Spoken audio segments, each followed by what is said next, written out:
Welcome to the Orlando Sentinel Editorial Board interview with candidates for State Senate District 25. This is an Osceola-based district that has a little bit of Orange County that is currently held by term-limited Senator Vic Torres.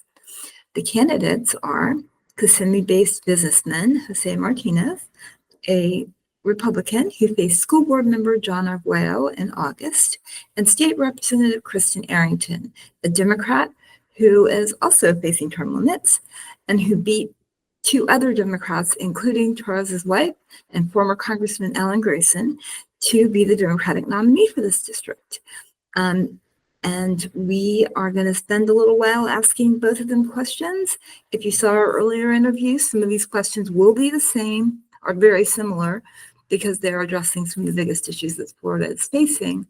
But we thought this would be a great opportunity for you to see the two winners side by side and get more acquainted with them. So thank you very much, both of you, for being here. And I'm going to jump right into our first question, which is that Florida has had 3+ years of record spending, thanks in large part to a massive infusion of federal COVID cash.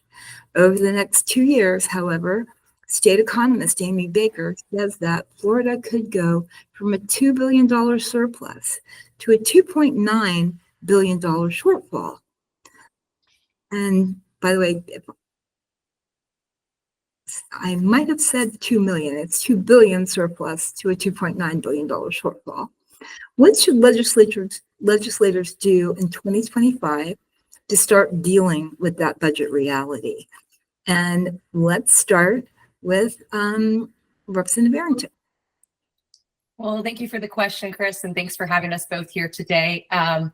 It has been unfortunate in the last couple of years, even though we have had record spending.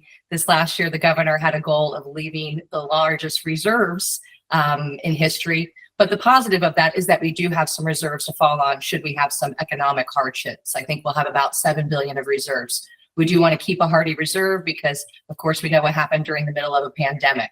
But also when we talk about budget items, we really have to look at what the priorities are. Of course, we can always cut from someplace or fund something additional, but we really do have to look on what the priorities are for Floridians, such as the governor spending. I think it's about $15 million in advertising against Amendment 3 and Amendment 4. Those are funds that we could use for Floridians to help with insurance crisis or affordable housing. So although we might have some shortfalls, I think we just need to look at what our priorities are and also look for other funding sources. Should Amendment 3 pass, that's going to be an entirely new revenue source that will be able to bring in some funds for that. Additionally, I know that we're doing a study on electric cars and them possibly paying future fees. So that could be an additional funding source. So we also need to keep on looking at ways that we can be creative to bring those dollars into our economy. Thank you. Thank you. Mr. Martinez, same question. Well, first of all, thank you so much again. Jose Martinez running for the District 25. I also wanted, before I go into the question itself, thank you for allowing us again to debate. One against John Arguello. Hopefully we pass that. Same thing with Kristen Arrington. And today, debating is Representative Kristen Arrington as well. So that thing I want to make sure clear that you guys understand. But before we go into the question, I want to say one thing. We're all about positive politics, and I think we both agree on that. And we need to correct a record real quick, and then I answer your question, which is this. On your channel, on last interview, I make it loud and clear. I'll send you the question. I made it loud and clear that I am pro-life with exception. The life of the mother, incest, and rape. In this email, it says here that I am against abortion for all reason whatsoever. So this is the type of politics that really take us away from the main subject line. So I really request or ask the Orlando Sentinel to bring it to record when this mail goes out, quoting your source saying that I ban abortion for every single reason, which is a big lie. Okay. Well, we are going to have a question on that. So why don't we make sure that we'll give you plenty of chance to address that. Positive to your points and objective. I want to bring that out there. Absolutely. Well, the question of the budget and deficit. Listen, I'm not much into bringing more money to the government. What I want to do really is allowing more businesses to come in. I want to allow the crisis that's going on in New York and in California to incentivize more businesses to come to Florida. add to the budget, add to the income itself, right? Absolutely, the electric vehicles, absolutely, the transportation that we have right now is costing on some money. But if the deficit will be based on projects that will allow the community, for example, the Sunrail, right? That is costing us some money. Definitely, I would take a negative impact on that monetarily, but it's serving a common good. But what I would say is I will allow and open Florida more for business. There's a lot of people from New York that are getting away from New York because of the type of business that they do in Florida and so in California. So allowing them to come in, bring more money into the state, I would absolutely think that that will balance out a little bit. Florida will be open for business. I think it is right now. We're having a surplus. And yes, we can mitigate the damages as long as we don't affect our local community, whether it's affordable housing, definitely for sure. Tackling the homeowners insurance, absolutely, right? And many other stuff. This is thing that we need to tackle with whatever money we have there. We need to make sure that life is affordable for Floridian. And bringing more businesses in town would also make that more affordable for them. So none of the money, I can care less what the deficit will be. We should never touch the livelihood of Floridian, the working class, for sure. Thank you for that answer. We will cover several of those topics as we go, but wanted to jump over really quick to talk about Medicaid. Do you see a path for Florida to expand Medicaid to cover low-income working families? And what strategies would you consider to be most effective to do that? And we'll start with that with Mr. Martinez. Well, again, the number one class that is being affected big time is the middle class. We keep forgetting about middle class, the working people. Being there. Those ones, they do not provide, they do not get Medicaid, nor they can afford to get a healthcare provider services. So to answer your question, yes, Medicaid is also for the low income class, which by the way, the low income, they keep increasing, right? Because the cost of living keep rising. So I will absolutely support more money for Medicaid. I understand the government might believe otherwise. I'm here for the community, and our community need more support. Low income people need Medicaid. I've seen them. I have employees that have Medicaid because they cannot afford to have their own insurance. So wherever it comes to assisting the low income, but never forgetting about the middle class, it's important. So my question is, how much can we fund, right? The Medicaid aspect of it, but how much more can we do for the working class? Those people that are right now, they're working day to day without no insurance whatsoever. And that is what I want to focus over in Tallahassee. Hey, how can we do more for the working class? You want to call it, for example, affordable housing, kind of working, I think it's workforce housing in a way, right? How can we assist these people in actually make ends meet? But absolutely, to keep focus on your answer, on your questions, Medicaid is a most, at least for low income. I think in a state that we're having people every day moving in, low income for sure, how can we assist them more, right? Not only through job, but through technical training. Can we bring more technical training at the technical school to bring them out of low income to middle class at least? I think there's a path here, and I think the county itself has done a tremendous job allowing a lot more technical education to be free. So I applaud that. I think there is a path to getting low income people out of that into middle class for sure. And I think we can all work together. There's no party into it, right? We're talking about people and the livelihood of people. So the answer, yes, Medicaid, anything that has to do with health is an almost responsibility and more respect for me. I have to definitely support anything that have to come with helping low income people, in particular Medicaid. Go ahead. Thank you so much. Ms. Arrington, same question about Medicaid. I would love it if we could expand Medicaid in Florida. Unfortunately, the Governor DeSantis and Republican in Tallahassee have refused that, and we are one of 10 states that is not expanding Medicaid. We have seen some small wins in my 4 years in the House, though, where we were able to provide additional health care and opportunities to pregnant women and maternal health issues. But unfortunately, the word Medicaid and expansion kind of needs to be rebranded or needs to be said a different way so we can make some of those small changes because unfortunately, they have not been flexible on the other side. The good news is that there's an amendment initiative by Floridians because when Republicans in Tallahassee do not pass legislation that they ask for, then we have to go to a ballot initiative. So there is hopefully going to be an amendment in 2026 to expand Medicaid in Florida, and I'm fully in support of that as well. I wanted to jump on education for just a few minutes. In the past, the legislature has made up for shortfalls in the education budget by raising local property taxes. Now, this is coming after a period in which the legislature did make some big gains in funding education, including boosting some teachers' salaries, and but at the same time also draining some money out through vouchers that would be used at private schools.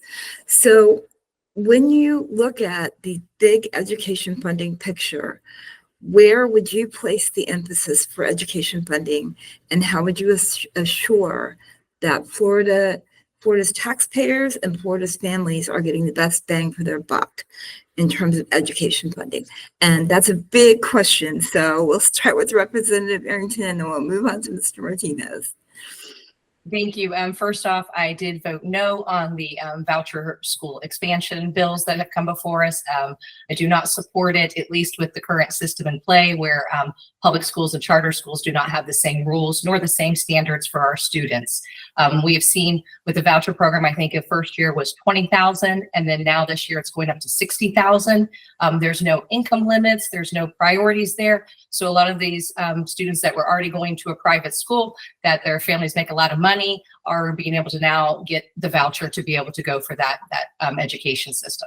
I think the money should follow the student as well. So if a student does change and start in a charter school and then goes to the public education system, that they're not crippled, so to speak, and don't have the funding to take care of that student.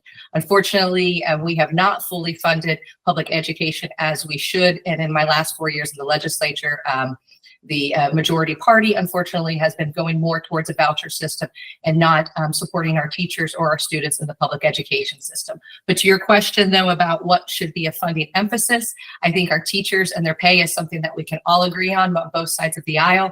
Even though we are getting up that starter teacher pay, we need to take care of our veteran teachers.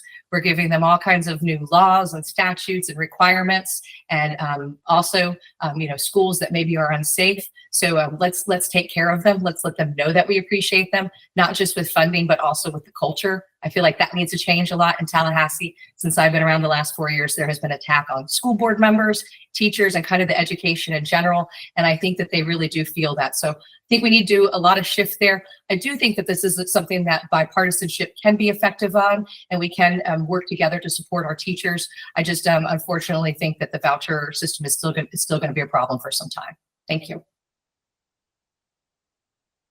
Thank you. And Mr. Martinez, again, it's a big territory, but I think you can cover it. I almost keep it in mute. My fault. So I can agree with Ms. Arrington on the part that it must be held in the same standard, right? But now we got to keep in mind that the money should follow the student. Now the student should follow the money, right? As he recalls, as she mentioned as well, about, high income earners getting the same vouchers as low income. Let's not forget about the middle class people. Myself, I got 3 kids, and I all put them through Salem Christian Middle School here in Osceola, and I couldn't afford but one of them. So that gray area is what we need to focus on, right? So when I was there, we did a middle class. Guess what? Yes, there was 3 vouchers for low income earners. Those 3 kids, the 3 children, they were there, and I applaud the system for that. For myself, in the middle class right there, I can only afford one of my child to go into that, because the voucher at that point I didn't qualify for that voucher.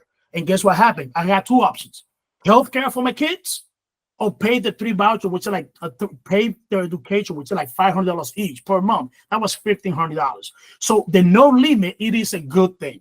If we all paying taxes, and you want to take your school or your children to a private school, charter school, let the money follow the student. Let them not discriminate because one make more money than the other. But I will say this: we should definitely have more money into our public system. I absolutely, veteran, that's another thing that we both can agree. We cannot give more money to new teachers and then keep having our veteran teachers in the back burners. Last but not least, what about our school bus drivers? I, as a businessman, I have many school drivers working in my business, $15, $16 an hour. But those are the same people that drive our children to school. We got to stop that. We got to take care of them. Voucher, absolutely yes. the standard of education have to be the same for all of us, all of them together. But let not discriminate because of income the people that can use this voucher. I think we're doing good, and we always do better for sure, 100%. But let's take it from there up, but not from there down. That's what I wanted to say. Thank you. Thank you. And I know we're going to be jumping around subjects, but there is a lot to cover. Wanted to ask about tourist development taxes. Would you be willing to support or file legislation that would give counties greater discretion in the use of TDT or bed taxes? And Mr. Martinez, we'll start with you on that one. Again, as a business owner, I'm all for it. I think the government closer to the people, the better. Like the home rule, if we can discuss that. I think they need to have more autonomy, right? Autonomy to decide what to do with that money. I think that Tallahassee shouldn't decide for them. I think we have more needs here in Osceola County than any other county. I think each need is different for sure. So how we use the money, absolutely. I think we can do a better job at a county level, at city level. But that's a conversation for another day, right? But absolutely, we voted here locally for a county commissioner. We hear vote locally for our city council. Therefore, we should trust them for the better use of our money. So that money goes here. We should definitely see what is best for us. And if they're using it not wisely enough, then we should change them when election comes through, right? But telling all their entity telling us how to do it, I don't agree with that. I put it to you this way. Again, I want to rephrase it. The government closer to the people, the better. I will always agree on that. As a business owner, I know how that is, right? Trying to get a license out of Tallahassee, but it's sort of trying to get a license out of my county is a whole different ball game. People here locally understand what we do for a living. They understand how complicated life can be for a constituent. So closer to the people is always best. So yes, I will agree with that big time. Thank you for that, Ms. Arrington. Thank you, Jay, for the question. In my 4 years in Tallahassee, I think I've seen 2 bills that I'll say kind of more rated the TDT dollars using for water projects or something like that. And I voted no on those just because I feel like a dedicated funding source should be for what it's intended for, like Sadowski funds. However, I am a big supporter of home rule. So I would most definitely be open to an opportunity where our locals would be able to have more control or more say in that because I agree with Mr. Martinez as those folks that are the ones that are there on the ground. They're the ones that are seeing everything on a day-to-day basis. But as in transparency in the past, because of the stuff that has come before me that was rating TDT funds that was maybe going to subsidize other counties or used for water projects, I have voted no in the past. Thank you. Thank you, Ms. Arrington. You both brought this up, so let's go ahead and talk about it. The state legislature has consistently been undermining local government's ability to manage their local affairs. Rural boundaries, gas leaf blowers, plastic straws, shopping bags. And you both told us that you think that's gone too far.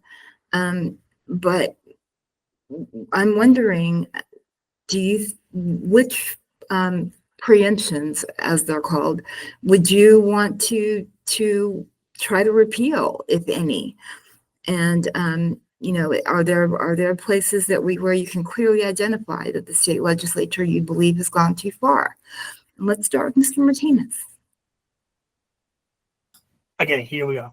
So the one thing is I firmly believe, just as Ms. Arrington, the home rule is key, right? Like sending a mandate out of Tallahassee here in St. Cloud where to plant trees and how tall the trees are have nothing to do one city or county versus another. So they cannot dictate us how to do, else we're not getting X amount of money, right? So we don't want that.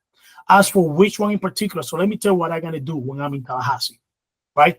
I'm being a #1 advocate of nonsense regulations. So I'm going to go there as a business person that I am, right? Non-politicians, bring me all these nonsense regulations that are affecting the local, not the county, but the city itself. And I want to see what makes sense and what doesn't make sense. I'm not going to sit here saying I know it all. I don't. But this is what I do that I apply in everyday life. I see what is out there. I can pull out what is nonsense, how I can talk to city mayors, county commissioners, and sit down and say, this is all the regulation that we have. what makes sense, what doesn't make sense, what affecting you, what affecting our constituent. And guess what? They know better than us, right? Because they are sitting with the people of our community day in and day out. And if anything that we're doing out of Tallahassee is affecting the growth of local businesses, it's affecting the local job market through regulations, nonsense regulation, trust me, I will have continuous sit down with local leadership to see what is it that we do in Tallahassee. One, that works, but two, most importantly, that doesn't work. Honestly, guys, if I can get everything I want, for every new regulation that we bring in, I want to take 10 down, absolutely 10 out. I don't think we got way too many regulations allowing our small businesses not to grow, our job market to fail. So I think there's plenty of things to do. Nonsense regulation have to be out, but to finish up with this, local people, local government know more than us what they need, and we are just here to provide for them. It makes sense out of Tallahassee to bring the money to them that they need to provide to our citizens. Right. Representative Arrington, your view. Yes, thanks for the question. I would say probably my biggest pet peeve is usually when Tallahassee passes an unfunded mandate where they're, requiring the local governments to do something, but then also not providing the funding behind it. And one of the biggest ones would be the one from this last session, the one that spoke about folks that are suffering from homelessness, that are sleeping in their cars or sleeping in public, and the requirements in a very, very short time for the governments to be able to provide something similar to a camp, but it can't be erected more than 365 days. So they can't even build a real brick and mortar building, and they're going to require security and fresh water, but yet we're going to have, children's with maybe potentially sexual predators. So that would be probably the first thing that comes to my mind when you're asking like one to roll back. I think that one we went way too far. Meaning the legislature, but I debated and fought hard against that bill. I do say the positive thing, it was the only time in my 4 years that we did discuss legislation to help those that are houseless. So do think we need to revisit that. But also in the last year, I saw a lot of legislation that fast-tracked growth, slowed down the permitting process, slow down environmental reports and inspections that are done. And I think when we get into that, we get into very, very dangerous territory, especially in a place like Central Florida, where we do have a lot of growth. Our counties are equipped and our cities are equipped to do with that. And they do have, great permitting processes that are online that are already streamlined. So there was no need for the legislature to come in and make things for those to be sped up and slow down the safety of our constituents, and also roll back some potential environmental protections. Thank you. Well, and this is a new question for both of you, but I'm sure you anticipated it. The governor's office was recently discovered to be working with the Department of Environmental Protection on a plan to build lodges, golf courses, pickleball courts, and disc golf courses in state parks and preserves with little public notice and no study of the environmental impact. Only the public's outcry, bipartisan outcry, made them backtrack. For both of you, what needs to happen so that this kind of thing, and this is just one example of governing by fiat that has really tipped the balance in Tallahassee of power. What should the legislature do to make sure that they don't get overshadowed and surprised by things like this in the future? And let's start with Representative Arrington. Thank you. Thanks for that question. That was really interesting to see, but it's been very unfortunate. Our governor in the last years has been very heavy-handed in using the state agencies to do his political gains, whether it's transporting folks to Martha's Vineyard, whether it be using advertising dollars against these amendments, and then the same thing now for these state parks. Unfortunately, my colleagues on the other side of the aisle have passed legislation or proposed legislation that gives more power to the governor or immunity to him in some cases. So I do think that we've taken steps in the wrong direction. But what I will say is a great example of what happened is how wonderful advocacy can help, and how someone who is a whistleblower and brings something to attention can really change things. And it was very refreshing to see folks on both sides of the aisle say, no, not on our watch. And we need more of that. It used to be a little bit more like that in Tallahassee, where there would be some compromise or there would be some changes and some nuances or some give and take. And unfortunately, that has not been the case since I've been around, especially in the last 2 years, with them taking over the supermajority, where they just do whatever they can because they can. But I do want to say thanks to everybody for their advocacy. And it's just a great example of how that works, not just from us electeds, but from, folks sharing on social media and then being outraged as well and receiving, hundreds of emails and calls to all of our offices. When you do stuff like that, it does make a difference. Thank you. Okay, and Mr. Martinez, I know that you've also spoken up about the balance of power, so I'd like to get your ideas as well. What would you like to see the legislature do to make sure that it is a co-equal branch and that parks in particular are protected and other institutions in Florida? The number one thing, transparency is key. I think we need more transparency in government, whether it's in Washington, D.C. or in Tallahassee.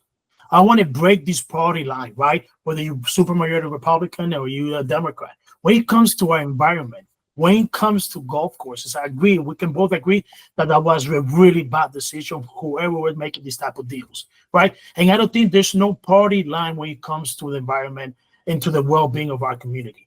So I can reach both aisles. I'll be the first Republican out there, if any other ones are there, saying, hey, hell to the no. Sorry for pardon my word. I absolutely do not agree with it.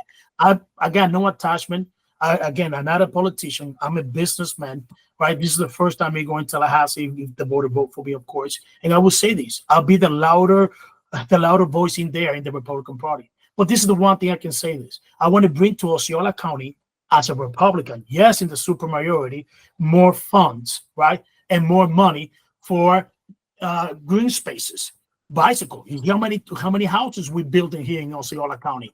And you see hardly any green spaces being added. So yes, I'm more into it. And hopefully as a Republican, unfortunately, this is party at this point, more a party line thing, but I'll be able to bring more money into the county to fund more green spaces in the area. And if the party itself opposed to it, I'll be the first one calling them out. Absolutely, I'm non-apologetic. So I'm with Mr. Kristen Arrington when it comes to that. We all need to be more transparent, more bluntly out there, calling things how they are. Things that are wrong, whether it's Republican or Democrat, we need to call it out, period. Because at the end of the day, it's the community. It's Osceola County and Southern Orange that we need to take care of it. Listen to what they need and bring money that can help bring more green spaces to Osceola County. I'm a bike rider, and trust me, I've been home by so many cars, it's dangerous for me to ride my bikes anymore, right? So I think we can bring more green spaces and allow our kids to have a better life, right? With more parks and recreations. So I will vote absolutely no again if they bring these golf cars and these golf courses into play. Thank you. Thank you very much for that. Wanted to branch over and talk about a couple of the possible constitutional amendments that are on the ballot this November. To start with, could you both quickly give us your position on Amendment 3, which would legalize marijuana for personal use without the need for medical authorization? And we'll start with Mr. Martinez on that.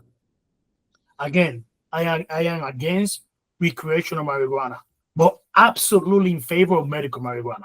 And the number one reason is why I got 3 kids, and I don't want them to have more assets into the marijuana or drugs.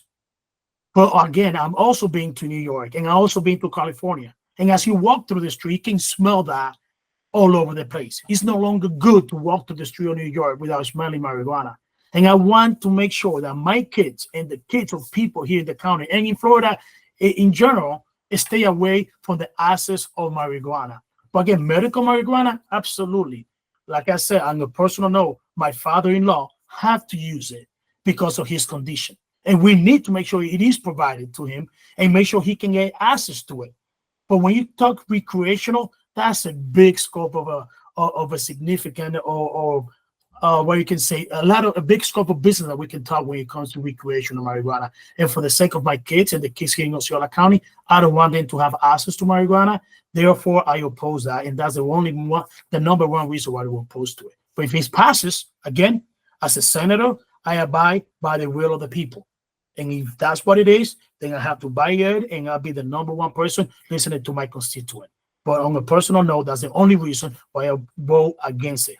No to recreational marijuana, absolutely yes to medical marijuana. My 3 kids, they deserve better, and I do not want them to be smelling that on the street of our county. Thank you for that. Representative Arrington, what is your view? I'm in support of the amendment.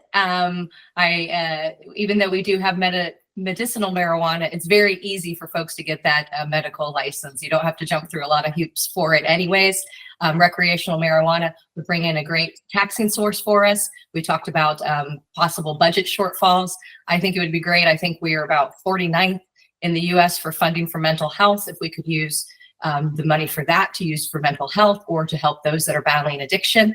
Also like the idea of it becoming regulated, and should the amendment pass, us in Tallahassee will be able to make some rules.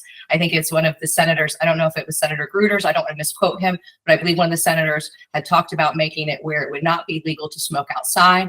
I do hear what Mr. Martinez is saying, and I know my nephew that lived in Amsterdam talked about he didn't like smelling it when he was going down the street. I don't like smelling cigarettes when I go down the street as well, and I know that I was supportive of legislation to stop that in public parks and beaches as well. So I do think that there's some opportunities there where we could maybe learn from the mistakes in other states that are before us when we do go to Tallahassee to implement it, because I do believe that it will be passed. As I said, I think it would be better if we get the opportunity to regulate it, bring in those funds. And we have seen in other states that have passed it that there has been no increase in the children's usage. So I do think that this is a way that we can also keep it off of the streets and kind of the dark market as well when folks do have to go into a store with testing and so forth. Thank you. Thank you for that. And we'll move on to talk about Amendment 4 and asking both of your positions on that. That is meant to protect reproductive rights, including abortion access for Florida women. If it passes, do you anticipate further attacks on reproductive freedoms from the legislature? And Mr. Martinez, let's start with you again on that one. Thank you again. I'm against Amendment 4 as it goes too far up to the day the child is born. I'm a pro-life. But again, my exceptions are clear, right? Life, so rape, incest of the life of the mother. For me, that is crystal clear. Can we talk about that afterwards? Absolutely. But right now, my exceptions are rape, incest of the life of the mother. And I think we want to protect the life as it is, right? But definitely understanding that the life of the mother, and I'm going to put it again one more time, this young lady says here, that if I will win without an abortion, I will die. Well, if the life of the mother is at risk, then I would definitely approve it. And one more time, since we're in that subject, I have 3 exceptions to this rule. And to the point is this: we live in a community that is always evolving, but we have to protect sanctity of life, right? And if you read how Amendment 4 states, it's too vague. He allows it up to the day the child is born. I cannot live with that. But just like I said with Amendment 3, if it passes, I'll be the senator of Florida, not just of Osceola County, and I will always be for the will of the people. But that's my personal belief. I will respect the life of the mother. Rape or incest is definitely a thing. Well, I'm a pro-life, and I will stay like that. My convictions are clear. Thank you for that, Representative Arrington. Your view. Yes, I'm in support of the amendment. Unfortunately, my last 4 years in the legislature, we have dialed back and made it harder and harder for women to receive reproductive health care. When we did the 16-week abortion ban, there was no exceptions for rape or incest, and that passed along a party vote. And then we went down to 6 weeks, which most women know that you don't even know if you're pregnant at 6 weeks. I unfortunately am not a mother, but we tried multiple times, had multiple miscarriages. So I do know at what point you do find out that you are pregnant. And I do worry that we are going to, the Republican majority is going to pass further steps. We see in Georgia where a woman just died this last week because she was unable to get a D&C for the safety of her life. And in the past, we've had legislation where you have to have 2 doctors' exceptions to be able to get an abortion and still have to do it before the 15 weeks, which wasn't possible. So definitely I'm in support of it. I think we need to support more pro-choice candidates. Once this amendment passes, I hope that most of the women are the ones in the room implementing it, because even though we do have fundamentally disagreements on the other side, I've had many conversations with Republican women and their experiences behind closed doors. So hopeful that the women can be the one that are, writing this legislation, since it's the one that affects us. Thank you. And if I say something real quick, and I think we can all agree on this, or Sure. maybe bringing it to the state more than at the federal level, I think we have a better conversation, which is, I think, is the best thing. Having this out there, Thank you. people will decide what's best for them. Thank you, Mr. Martinez. Wanted to switch topics again to talk about affordable housing and the lack of affordable housing in Florida. Is the Live Local Act, which has been the biggest piece of legislation on that topic, is it adequate to meet the needs? And I'll start with Ms. Arrington on that. Thank you for the question. It is not adequate, but it definitely is a step in the right direction.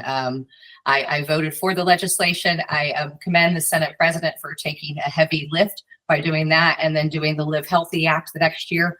It is a challenging thing. We did get record money in Osceola County for SHIP and sale dollars. I think that we do need more of those funds. I also love the Hometown Heroes program. We need to fund that more, and I think expand the folks that do qualify for it.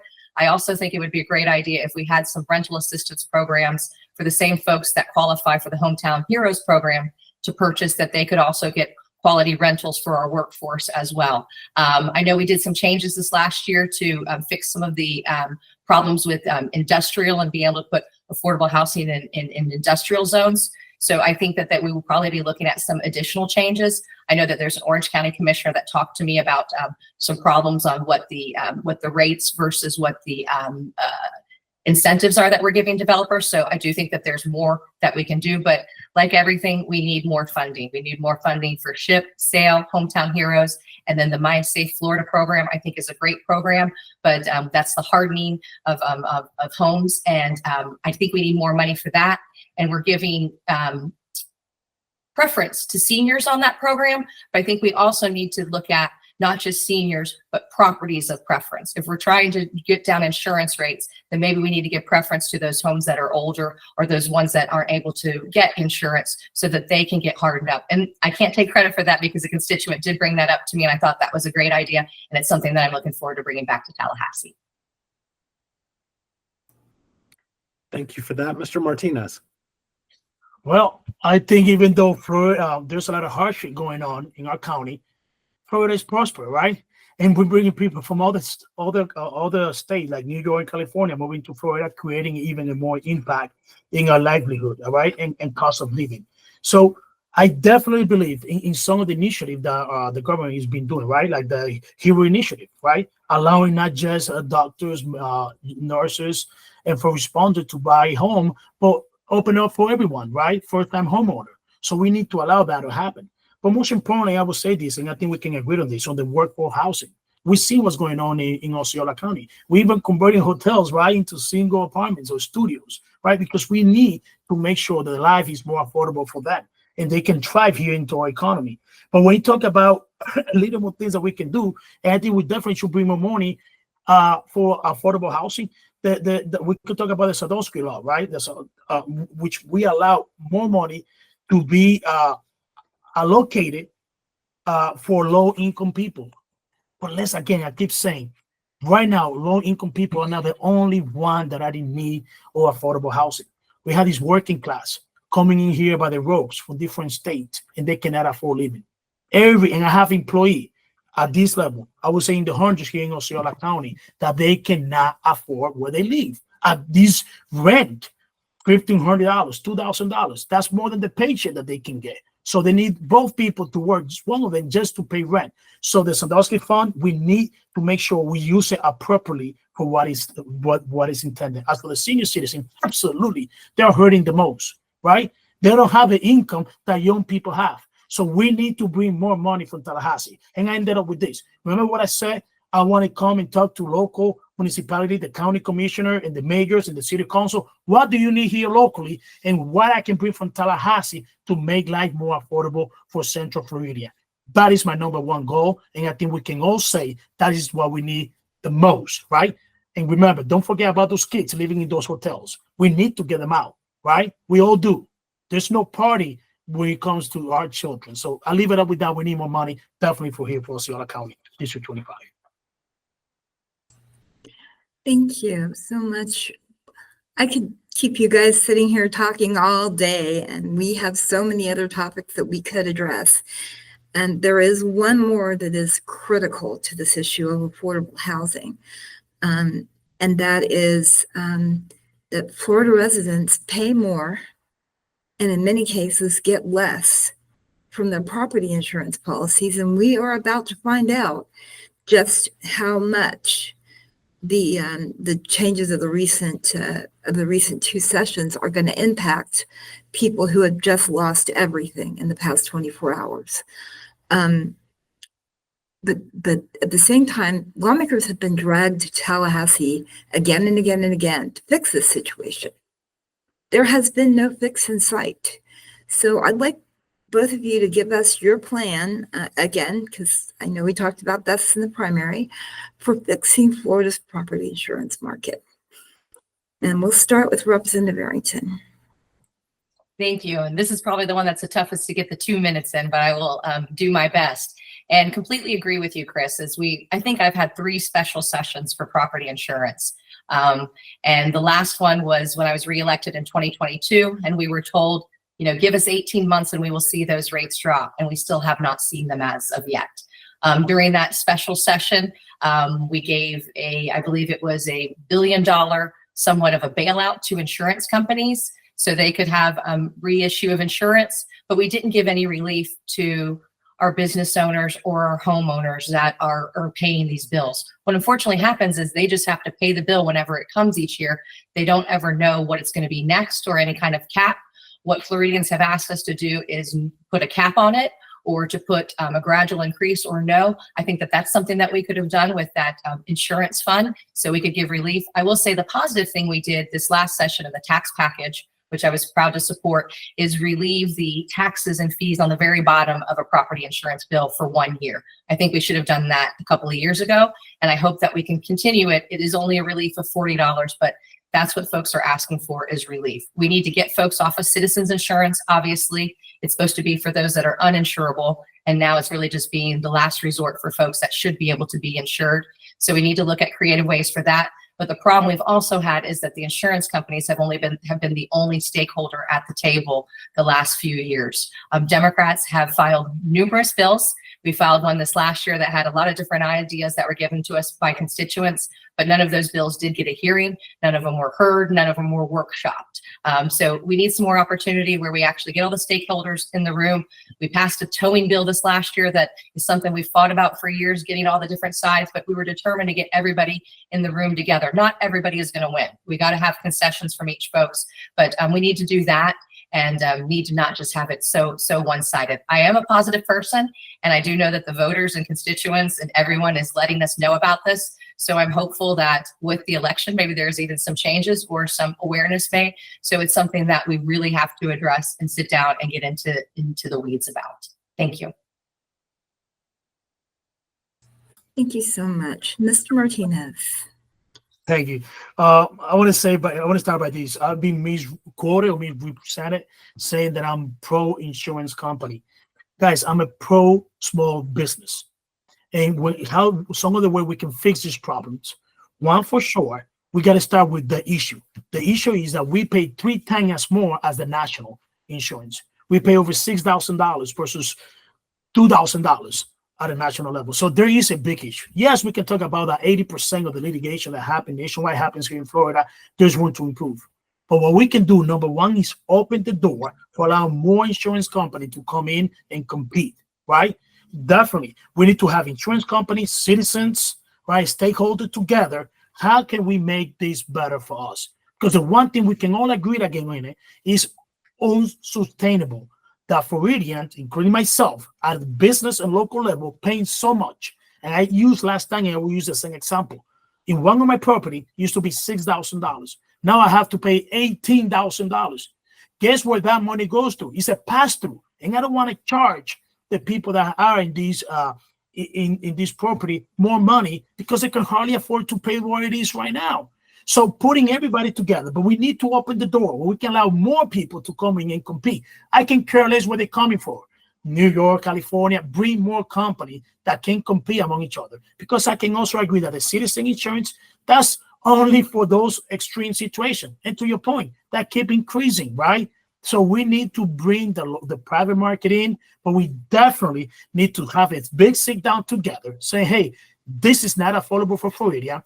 We definitely need to support and have a lot more relief money to the people that can pay it till we fix the problem. So yes, more relief money to these low income, middle classes people that are there that they cannot pay this insurance till we fix the problem. But day one in Tallahassee, we need to call everyone in attention. How can we take care of this problem? I'm not coming in here with a solution like, hey, here's 1, 2, 3, but I'm telling you right now, it will get resolved. The one thing that business people, company get frustrated and when you bring competition on board, and I will bring them here to Florida. Thank you. Thank you so much. Before we get to your closing statements, and once again lament that we couldn't spend more time talking about this stuff, because this has been a great exchange, and I appreciate you both so much for being so willing to show up and talk to the voters about your positions. It means a lot, and I think that people of Osceola and that small part of Orange County have a really good but tough choice in front of them. So I really appreciate you taking the time to spend with us. But I did also want to remind viewers that we are going to be making an endorsement in this race, but I think you can see that there's a lot more information out there. Both of these candidates have websites. They are both making public appearances, so you can have a chance to meet them. We will have our excellent news coverage, of course, and there will be just plenty of opportunities to learn more about these candidates. And what I would urge everybody to do is take a look at all the information that you have access to. Decide who best represents your values and your priorities for this district. And then make sure, most of all, that you are registered to vote. Your time is running out. You have a little more than a week to do that. And that you show up to the polls on or before November 5th. You will also be able to vote early. Well, not also, you can instead choose to vote early or by mail. And so you have a shot here to make a pretty big choice, and we hope that you take advantage of that. So with that, let's go to closing statements. Mr. Martinez, you're up first. And thank you for the opportunity to talk about, again, my objective and thing that I want to do as your next state senator. Thank you, Ms. Arrington, one more time for this clean debate. I think this is what politics needs to be all about. I think you endorse us both on different angles. I think that's the main reason why, right? I think we want to keep it clean. I think we both want to talk about issues that matters to our community more than party line stuff. That I will leave that at a national level. I want to focus on local issues, what matters to our people, and the pain that they are suffering. As a businessman, family man, and fiscal conservative, I am humbly asked for your support to be your next state senator for District 25, JoseMartinez.com. My priorities are clear. Well, we need to reform homeowner insurance. We definitely need to have reform our HOAs, which our local community are crying for. I know we didn't talk about it, but that's a big issue.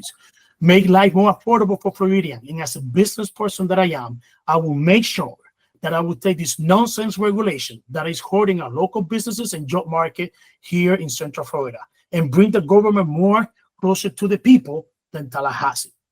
Pero también para nuestros votantes latinos, necesitamos un candidato que los represente a todos. Ya es listo para el cambio y necesitamos que en noviembre 5 salgan a votar por un candidato que nos represente a todos. Muchísimas gracias. Thank you so much for your time. Thank you, Ms. Arrington, and thank you, Orlando Sentinel, for this time. Thank you. Thank you. Gracias. And Representative Arrington, will you close us out? Absolutely. And thank you, Chris and Jay, for having us both here today. And thank you, Mr. Martinez, for coming as well.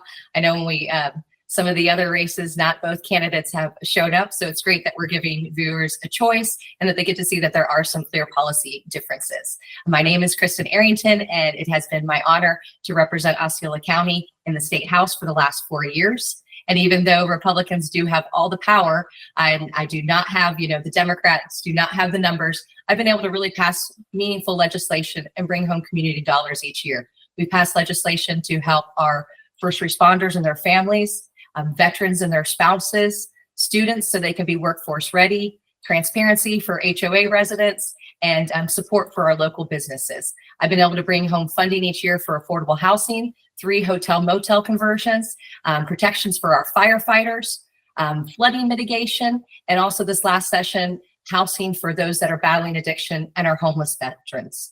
As your next senator, I will never give up the fight for women's reproductive rights. I will fight so families and those who want to own homes can. I will work and fight against the insurance companies and the prices that they're gouging us. I will work to ensure that we have high-paying training opportunities right in our backyard. And I will always stand up to book bans and attacks on our public education system. Looking forward to and hoping to earn your support November 5th or 4th. Please visit arringtonforflorida.com. You can also go to myfloridahouse.gov and look at the past years, and you can see the legislation that I filed and passed and appropriations, so you can learn more about what I have been able to accomplish and also what's important to me. But thank you all for tuning in today, and appreciate it. We very much appreciate you taking the time. We wish you both the best of luck